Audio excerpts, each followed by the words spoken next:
BBC दुनिया में आज देखिए, इस्राइल के खिलाफ बढ़ता अरब देशों का गुस्सा। इस्राइल के खिलाफ कई अरब देशों में हो रहे हैं विरोध प्रदर्शन, लेकिन क्या हमास इस्राइल संघर्ष को लेकर एक है अरब देशों की राय? क्यों असमंजस में है मिस्र समेत कई देश? You describe this as Israel's darkest hour. Well, then it's for me to say I'm proud to stand here with you. Israel पहुंचे ब्रिटिश प्रधानमंत्री ऋषि सुनक ने हमास के खिलाफ कार्रवाई को दिया समर्थन। कहा, अंधकार की इस घड़ी में ब्रिटेन इस्राइल के साथ। पीएम नेतन्याहू के साथ बैठक के बाद सऊदी अरब हुए रवाना। स्वागत है आपका बीबीसी दुनिया में, मैं हूं सारिका सिंह। इस्राइल गजा संघर्ष के अलग अलग पहलुओं पर करेंगे बात, लेकिन पहले हेडलाइंस। उत्तर कोरिया के दौरे पर रूस के विदेश मंत्री सर्गेई लावरोव। यूक्रेन के खिलाफ युद्ध में रूस का साथ देने के लिए उत्तर कोरिया को कहा शुक्रिया। अमेरिका के मुताबिक किम जोंग उन के रूस दौरे के बाद वादे के मुताबिक रूस को गोला बारूद सप्लाई कर रहा है उत्तर कोरिया। पाकिस्तान के पूर्व प्रधानमंत्री नवाज शरीफ को मिली प्रोटेक्टिव बेल। पाकिस्तान वापसी पर गिरफ्तारी का खतरा टला। लंदन में निर्वासन में रह रहे हैं Nawaz Sharif. E commerce company Amazon अगले साल के अंत से यूके में पार्सल पहुंचाने के लिए ड्रोन के इस्तेमाल की कर रही है तैयारी। फिलहाल अमेरिका में कैलिफोर्निया के कुछ हिस्सों में ड्रोन के जरिए कंपनी कर रही है डिलीवरी। इनमें से कुछ अहम खबरों की चर्चा आज बीबीसी दुनिया में।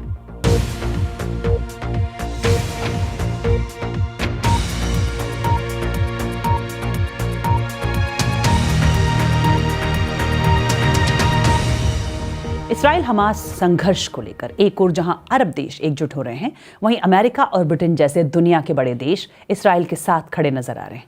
लेकिन इन तमाम कूटनीतिक सरगर्मियों के बीच गजा में मानवीय संकट गहराता जा रहा है। कैसे हो रही है मदद पहुंचाने की कोशिश, सबकी चर्चा कवर स्टोरी में।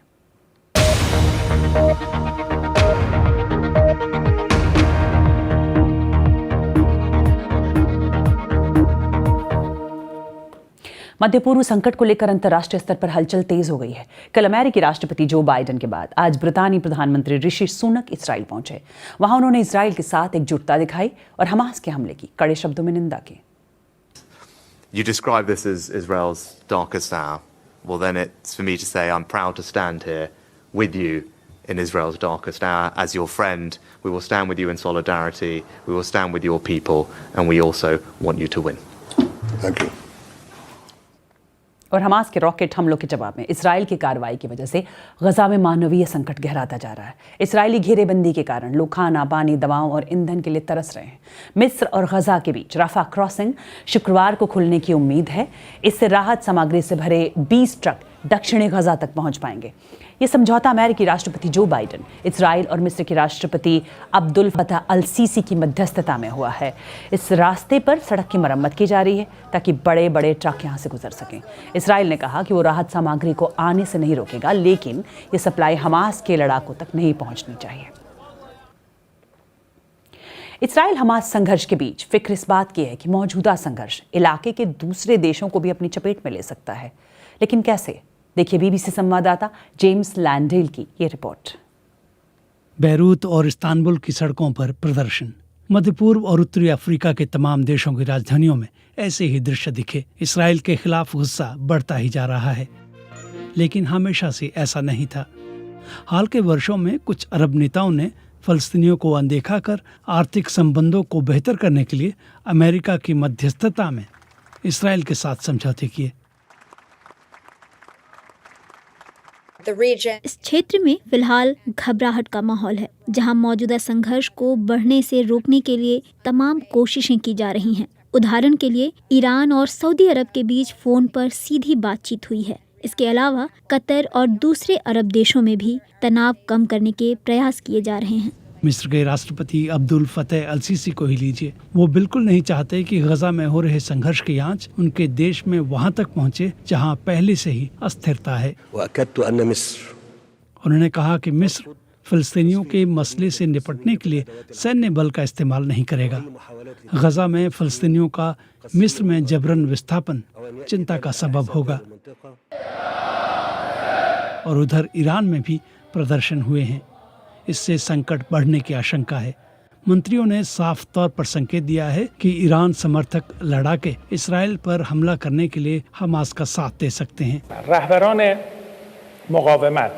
वो इसराइल के साथ सीधी जंग तक का इरादा जाहिर कर रहे हैं।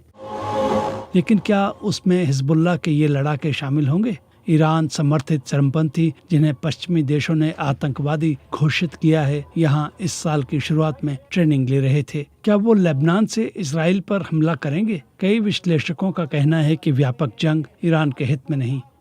मुझे लगता है जोखिम ये है कि इस नेटवर्क के सदस्य जो कि ईरान के साझेदार और प्रॉक्सी हैं, उन पर ईरान का उस तरह नियंत्रण नहीं है और इसका ईरान के साथ वैसा करीबी कोऑर्डिनेशन नहीं है। वो एक तरफा कार्रवाई कर सकते हैं जिससे ऐसा तनाव पैदा हो सकता है जो काबू से बाहर हो जाएगा। अमेरिका इससे इतना चिंतित है कि उसने हिजबुल्लाह को इसराइल पर हजारों मिसाइलें दागने से रोकने के लिए पूर्वी भूमध्य सागर में 2 विमान वाहक पोत भेजे हैं। एक बात साफ है, अरब देशों की सड़कों पर एक बार फिर फलस्तीनियों के मसले को समर्थन मिल रहा है और इसराइल की कड़ी निंदा हो रही है। ईरान के लिए ये भी काफी है। इधर इसराइल में गम, गुस्से और डर का माहौल है, लेकिन इस घटना ने इसराइल को एक तरह से एकजुट भी कर दिया है। राष्ट्रपति बाइडेन ने इसराइलियों से संयम की अपील की और कहा कि 9/11 हमलों के बाद गुस्से में अमेरिका से गलतियां हुई थीं।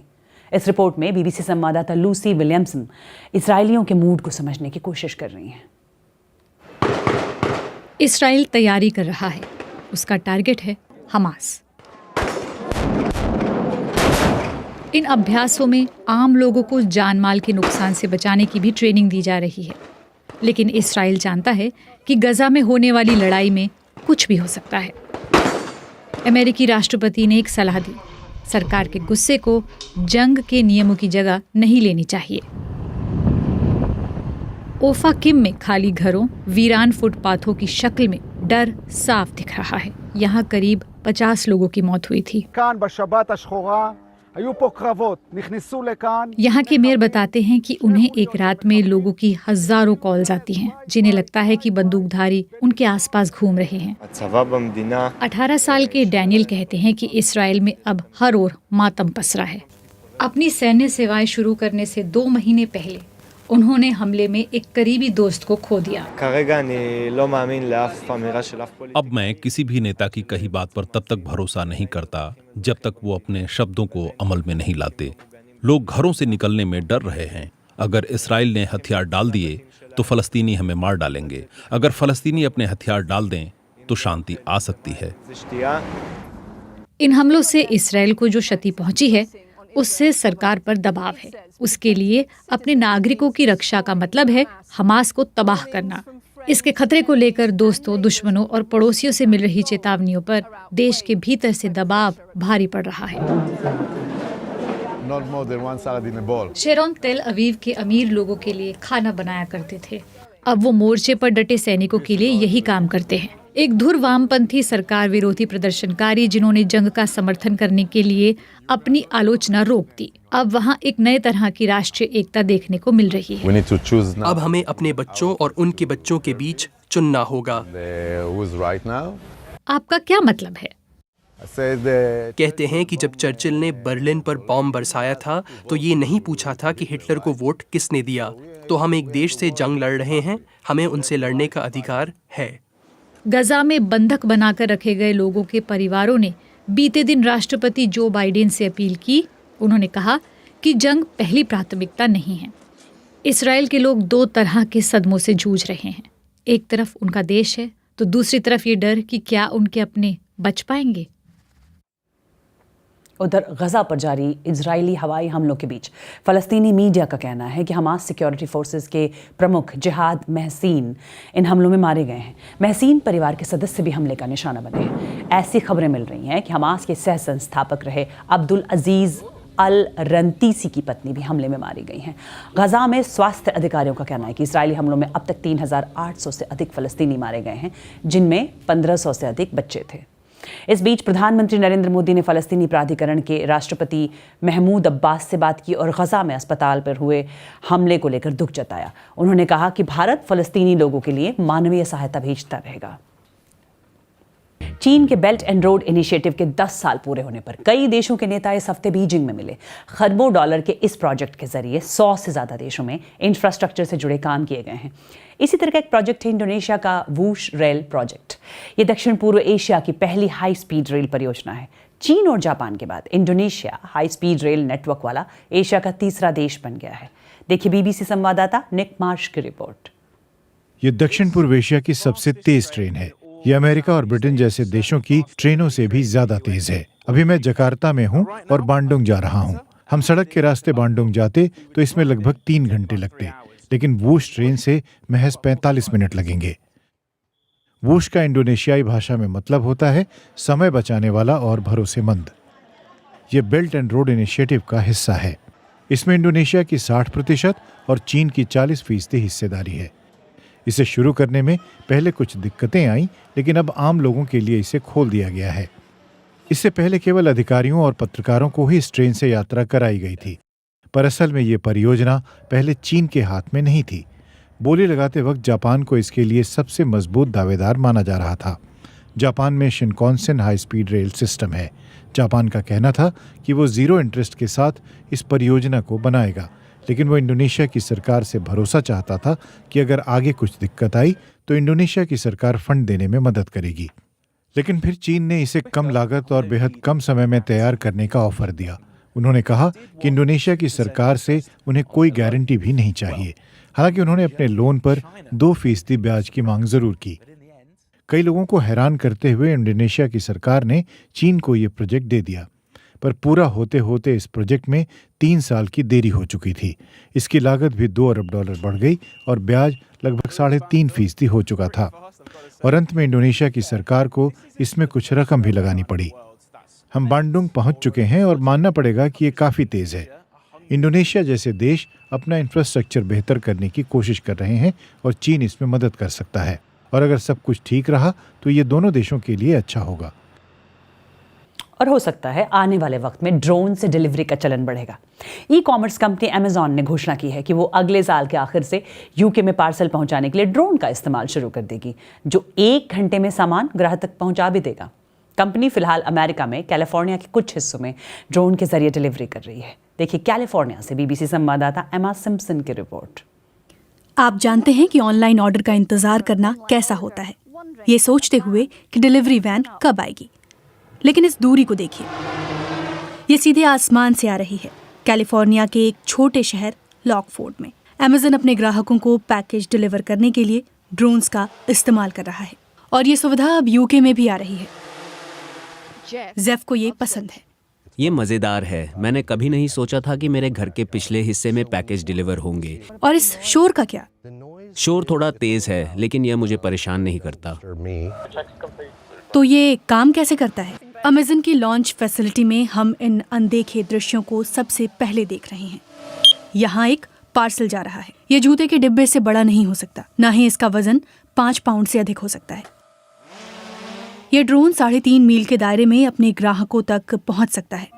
नियम सख्त हैं, अच्छे से मॉनिटरिंग होती है और एक शख्स की नज़र भी उस पर टिकी होती है। एक उड़ने वाला रोबोट जो जानता है कि कहाँ जाना है, या कैसे जानता है कि किसी चीज से नहीं टकराना है। तो हमारी सेंस एंड अवॉइड तकनीक आसमान या जमीन पर खतरे का निरीक्षण करेगी और ग्राहकों तक सुरक्षित रूप से पहुंचाने का रास्ता ढूंढेगी। ड्रोन्स कभी भी वैन की जगह नहीं लेंगे, लेकिन यह भविष्य की एक झलक है। ऑनलाइन डिलीवरी और बस चंद मिनट। और यहाँ सिएटल में अमेज़न की साइट पर एक नए ड्रोन का उद्घाटन किया जा रहा है। यही वो ड्रोन है जो यूके आ रहा है। ये छोटा और हल्का है, ये ज्यादा दूरी तय करता है और सबसे जरूरी बात, पिछले ड्रोन से 40% कम शोर करता है। अमेज़न का मानना है कि इसकी डिमांड है। यहाँ अमेरिका में हालांकि काम तेजी से नहीं बढ़ा है, लेकिन इसके लक्ष्य बड़े हैं। इस दशक के अंत तक दुनिया भर में 50 करोड़ ड्रोन की डिलीवरी का लक्ष्य। और बात एक बहुत प्यारी सी पहल की। पंजाब में बुजुर्गों में अकेलापन बहुत बड़ी समस्या बनती जा रही है। ऐसे में 3 दोस्तों ने मिलकर सोचा कि इसके लिए क्या किया जाए। उन तीनों ने एक ग्रुप बनाया जिसे नाम दिया आड़ी आड़ी। ये अकेले रह रहे बुजुर्ग जोड़ों से जाकर मिलते हैं, उनके साथ वक्त बिताते हैं। ये छोटी सी पहल कैसे बुजुर्गों को बड़ी बड़ी खुशियां दे रही है। देखिए हमारे रिपोर्टर गगनदीप सिंह की रिपोर्ट। पंजाब के बठिंडा के ये नौजवान एक खास मिशन पर हैं। ये युवा राजेंद्र सिंह और सुरिंदर कौर की शादी की 45वीं सालगिरह मनाने के लिए जुटे हैं, ताकि ये बुजुर्ग जोड़ा अपने इस बेहद खास दिन पर अकेला महसूस न करे। मुबारकां जी, बहुत बहुत ब्याह दी वरेगंढ दियां। इन 3 युवाओं ने मिलकर एक ग्रुप बनाया है जिसका नाम है आड़ी आड़ी। ये ग्रुप उन बुजुर्ग लोगों से मिलता है जो अकेले रहते हैं और उनके साथ वक्त बिताता है। बहुत अच्छी तरह लाइफ जी रहे हैं। जिंदगी में सब कुछ है लेकिन अकेलापन भी है। बेटियों की शादी हो गई है, उनको तो अपने घर जाना ही था, लेकिन इन लड़कों ने हमारे बेटों की कमी पूरी कर दी है। मेरे बेटियां जी जो कमी पूरी करती हैं। साडी मैरिज एनिवर्सरी सीगी। इन बच्चों को याद था कि आज हमारी सालगिरह है। ये हमारे लिए केक लेकर आए हैं। इन्हें पता था कि आज हम अकेले हैं। हम खुश हैं और मेरा मन भी भर आया है। इतना मन खुश भी होया। ये युवा करीब 20 परिवारों से जुड़े हुए हैं। ये ग्रुप रिटायर्ड पेंशनर ग्रुप और सीनियर सिटीजन ग्रुप की मदद से इन सीनियर सिटीजन से संपर्क करता है। इस ग्रुप का मकसद है कि वो कम से कम महीने में एक बार इन लोगों से मिले। इसी तरह हरदविंदर और उनके दोस्त अभोर कस्बे में एक बुजुर्ग दंपत्ति से मिलने पहुंचे। ये कपल भी अकेला रहता है। उनके बच्चे अब कनाडा में सेटल हो गए हैं। ये हमारे समाज की कड़वी सच्चाई है कि आज के समय में बच्चों के पास अपने माता पिता के लिए समय नहीं है। वही माता पिता जिन्होंने उन बच्चों को पाल पोस कर बड़ा किया, बुजुर्ग अब अकेलेपन से जूझ रहे हैं। एम्स बठिंडा के विशेषज्ञ अकेलेपन को पंजाब में उभर रही एक गंभीर समस्या बताते हैं। उनके मुताबिक अकेलेपन के दूसरे कारणों में से एक नौजवानों का पलायन भी है। अन्य विशेषज्ञ सलाह देते हैं कि हमें भविष्य को देखते हुए बुजुर्गों के लिए इंफ्रास्ट्रक्चर तैयार करने की जरूरत है। उनका मानना है कि एज फ्रेंडली सोसाइटीज बनाई जानी चाहिए। और आप मुझे ट्वीट कर सकते हैं @BBC सारिका पर। BBC दुनिया में फिलहाल इतना है।